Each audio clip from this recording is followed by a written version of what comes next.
Welcome back to the channel, everybody. Thank you all for tuning in for another episode of the Delta. Today, we're going to be going over the top 20 racers and the order that they're going to finish in this season. So, thank you all for joining back in. Leave a like, comment, subscribe. Also, leave me your top three in the description below. And thanks, everybody, for watching. What is up, everybody? Welcome back to the Delta. I'm sorry that I didn't get a video out this Sunday. I was pretty sick. I got food poisoning, so I wasn't feeling great. So we're a little late, but we're going to get this out as quick as we can. This is post testing in Bahrain, and we're gonna get right into it. What we're gonna be talking about today is the top 20 drivers predictions for this season. We're gonna go into the top teams from 10 to 1, and then we're gonna talk about our crazy predictions for this year, what we think is gonna happen, what drivers we think are gonna pop off, go down, some replacements that possibly could happen, and then we're gonna see what goes on next. So starting off, unfortunately, I'm just going to do 19 and 20 together because I think the 20 driver is going to be Kevin Magnussen and the 19 driver is going to be Nico Hulkenberg. The reason I think this is, as we saw at testing, the Haas car just wasn't performing. They did get the most time in out of any team, but unfortunately, the car looks like it's still having tire problems. It's just not producing the pace that they wanted, and even their team principal has stated that the car is just not in mid-season form already. So there is obviously a lot of things that they're still wanting to fix. And last year, all the work they put in for that mid-season upgrade didn't really help them a ton. So they're going to be hoping to get back and hopefully produce. But unfortunately, I don't see that happening with the Haas team. They don't have the ownership isn't supporting the team enough. There's just a lot of things in the Haas situation that just isn't going to benefit them. And number 18, unfortunately, as an American, I wish this one wasn't my 18, but it's going to be Logan Sargent. Logan Sargent right now, I think going into his second season, he has a lot of potential. But at training, we already saw him spin out. He had a little hiccup here and there. So he obviously still has some of those rookie jitters that a lot of people have coming into F1. And unfortunately, F1 is a sport that just can't happen. So I could see if Logan Sargent doesn't start producing, because we know the Williams car can do it. We saw Alex Albon score points last year on a regularly consistent basis for the Williams team, and so if Logan can't do that, I could see them doing what AlphaTauri did last year and replacing him somewhere mid-season. So I really hope he can produce because I love seeing an American in F1 as an American, but I just don't know. We'll have to see how he comes out this first couple weeks. At number 17, we're gonna have to go with Valtteri Bottas. I love Valtteri. He's honestly one of my favorite drivers. I just love how he has a no craps given attitude. He has the mullet, the flow. His posters are always sweet, but I think he's at the point in his career where he accomplished a lot with Mercedes, and I think he's just at that point where he's just having a good time. He loves driving, but the state car is up in the air on whether it's going to be competitive. I know that they put up some decent times at testing, but we're just going to have to see where they sit after these first couple of races also. At number 16, we're going to have to go with Esteban Ocon. I think Esteban won his attitude towards racing. I think he could either have a breakout year or a terrible year, but I honestly think it's not going to be great for him. And the car, the Alpine, just doesn't look great. There seems to be a lot that they're still working on fixing, and so coming into the season already at a disadvantage, I just don't see Esteban doing a whole lot for the team. And he's one of the drivers I do think could get replaced also at the end of the year or move to another team. And then at number 15, we're gonna have to go with Zhou Guan Yu. I think I think he has the opportunity of being really good. He did put up a top three time on day three of testing, but also there's still the questions about the State Sauber car. I think there's just a lot that hasn't been answered.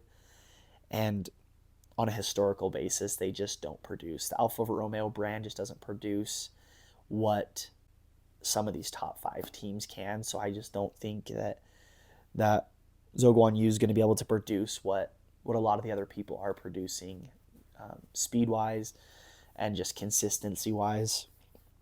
Going into number 14, it's going to have to be Alex Albon. I think Alex is going to be able to score some really good points this year, but it's the Williams. They don't have the best car, but he does do good with what he has. And I think he also has a point to prove this season because I think there's opportunity of him moving up into better seats if he can produce in this Williams car. So I'm actually really excited to see what Alex does with this opportunity. It could be great, but it also is a Williams. So you never really know where they're going to sit. Going into number 13, I think it's going to be Lance Stroll. Lance started off pretty well last season, I'd say, but kind of fizzled out toward the end. The Aston Martin kind of fell off. And going into testing this year, they didn't look like they were back in that early season form that they had last year where Fernando Alonso was able to put up 6 podiums in his first 8 races. And I just don't think that Lance is going to produce, unfortunately, because of the car. I do think that he has the skill, but the car's just not where it was. And then going into number 12, I think Yuki Tsunoda will be our 12 driver. The RB, the V-Carb is looking quick. I think that because they got a lot of the components from the RB19, they changed the suspension. There's a lot of potential for the RB brand this year in moving up into that midfield, competing with those midfield cars. And I think that with this new rebrand, they have the idea that they're going to be pushing a lot more towards being one of those 6-5 teams instead of, the 8, 9, 10 teams where they've been sitting recently. Going into number 11, Pierre Gasly, one of my favorite drivers. I love Pierre. I think that he has the skill to be, honestly, a world champion. A lot of these drivers that come before, I just don't think that they have what it takes to be a world champion. But I think Pierre Gasly does. I think if he could perform this year, I know I have him at 11, but if he could break a top 10 driver and get into one of these seats on one of these top teams, I think that Pierre could really potentially make a push for being one of the best drivers in the world. He has a lot of skill, a lot of drive. I think that he wants it a lot more than some of these other drivers. But in the position he's in at Alpine right now, I just don't think it's going to be possible for him to produce those kind of numbers. I mean, heck, that guy drove an AlphaTauri to a race win. So the guy has what it takes. It's just depending on where that car sits to start the season and how much upgrades they can bring to it that are going to be successful, because honestly, Pierre has a lot of skill. Now we're going to start into our top 10. I think Daniel Ricciardo is going to be a top 10 driver in F1 this year. I think, like I said with Yuki, the RB car is going to have a lot of what the RB19 had last year.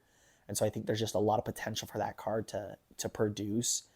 And one thing that RB car did great is it was great on tires and it was great in medium and high speed corners. And so I think that the availability of Daniel Ricciardo's skill to that car's potential could really put him into a spot of competing. And I know that there's still always the option if Sergio doesn't produce this year of a Red Bull spot. And also we know that Mercedes is going to have an opening at the end of this season. So I think Daniel Ricciardo has a big opportunity to prove himself this season, that he still has what it takes to move into one of those top 3, top 4 teams. Number 9, Fernando Alonso. I think Fernando obviously has the most experience on the grid. The guy's raced every track, feels like 100 times. And so I think Fernando Alonso has the availability, and with the car of Aston Martin to be a 9 driver, he could come out and do what he did last year, but I just don't see him podiuming, getting on the podium as often as he was last year. The car just doesn't seem like it's good out of the gate as they were last year. And I think a lot of the other teams are at their level or higher. And so I just think the probability of Aston Martin shooting out of the gate that fast isn't probable, and I don't see them making a midseason upgrade that's going to outperform a lot of these other McLarens, Mercedes, Ferrari, Red Bull teams. And so that's why I have him at my number 9 spot. George Russell is going to be my number 8. The reason I put George at 8 is I think that the rest of the pack has a lot more to offer. Better cars, better skill. I think George is a great driver, but based off what we saw in the W14 last year, I just don't know if that Mercedes car is going to be what they expect coming out of the gate. And I think that Ferrari, McLaren, and Red Bull are obviously going to be coming out of the gate probably pretty hot based off the way last season was ending. And so George is going to be at a disadvantage point-wise going into the first half of the season. And then we'll see at halfway if Mercedes can bring some big upgrades. Then I think it's possible he starts pushing up a little bit higher, but I just don't think it's going to be what we think. Alrighty, going into number 7. I think number 7 on my list, this is where a lot of people are going to vary. I think it's going to be Charles Leclerc. I think Charles has a lot of skill and a lot of race knowledge to offer. But I think that his mistakes and honestly just how unlucky the guy is, there will be a lot of points he loses because of Ferrari's choices in pit maneuvers or what they're going to do team radio-wise. I feel like Ferrari always finds a way to F it up. And so I think Charles will fall and lose a lot of points that way. But I also do think that Charles will get a race win this year.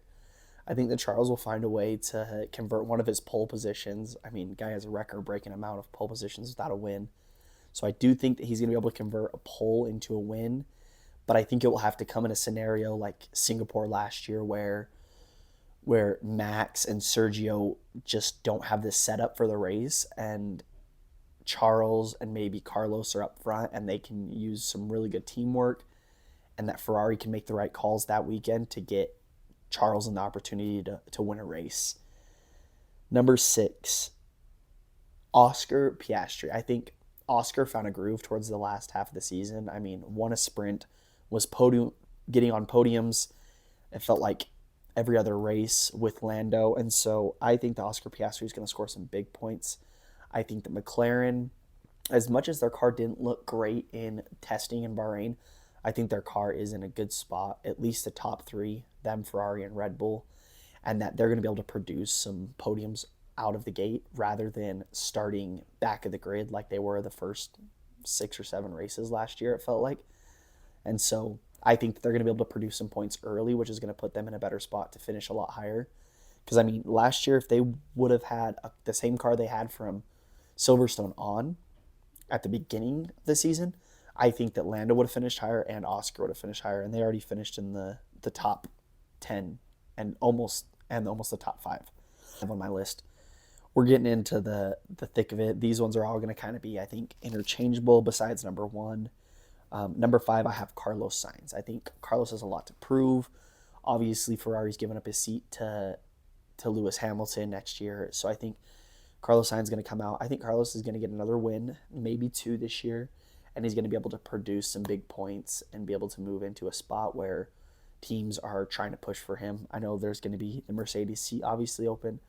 I also think that there's a possibility that the Aston Martin has an opening in a seat, and so I think that he has the opportunity of producing that.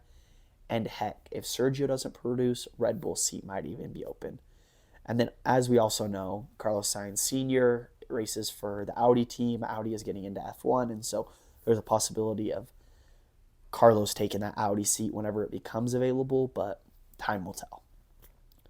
Number 4, we have Sir Lewis Hamilton. As much as I want to see Lewis get his 8th, which he should have had in 2021, I don't think it's happening. I don't think Mercedes is going to be able to produce a car this year that's going to be able to compete with Red Bull's RB20.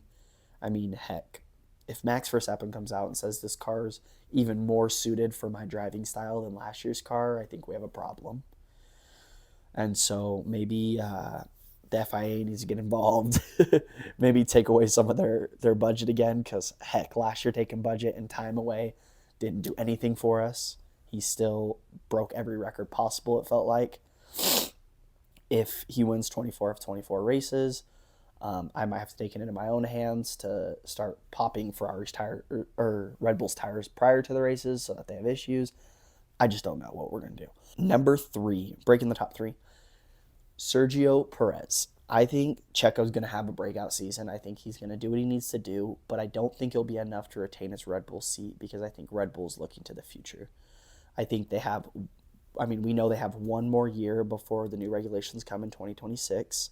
So after this season, we're going to have 2025, and they're going to try to find a driver to fit that role, that they can start breaking into the Red Bull scheme, style, get to know the team, so that when that 2026 car and the new regs come out, they have someone that they can trust alongside Max to continue their dominance as world champions. Number 2, Lando Norris. I love Lando. I mean, it may be biased that I have him number 2 on our list, but it felt like towards the last 8 or 9 races last year, nobody on the grid could compete with Max Verstappen other than Lando Norris. So hopefully McLaren's car comes out hot this year and that they can make some good midseason upgrades to stay on Red Bull. Hopefully they can figure out maybe keeping their tires a little bit fresher, because I feel like, Lando and Max would pit around the same time, and Max would be feeling fresh on his tires, and Lando would start feeling like they were going. And so I feel like that cost Lando a lot of time in the race. But hopefully Lando can compete with Max, give us some honestly good racing, and that will benefit us as fans and the brand of F1 in total. And then Max Verstappen. I think Max Verstappen will be our number 1 driver. All the drivers in the grid right now already have been saying this after testing, that it's Max's title to lose. And so if the drivers are saying that, I think that there's a big chance that Max Verstappen is the world champion again. As much as I think McLaren could challenge them for that, I don't know if it's this year. I think it's probably next. Thank you, everybody, for watching the video. It means a lot to me as a growing YouTube channel, also growing Twitch channel and Instagram. I thank everybody for watching this video to the end. Leave a comment down below your top 3 drivers for this season, where you think they're going to finish. And then also leave a comment of other things you'd like to see for content that we can produce for this season. Thanks, everybody, again. Much love. Have a good time.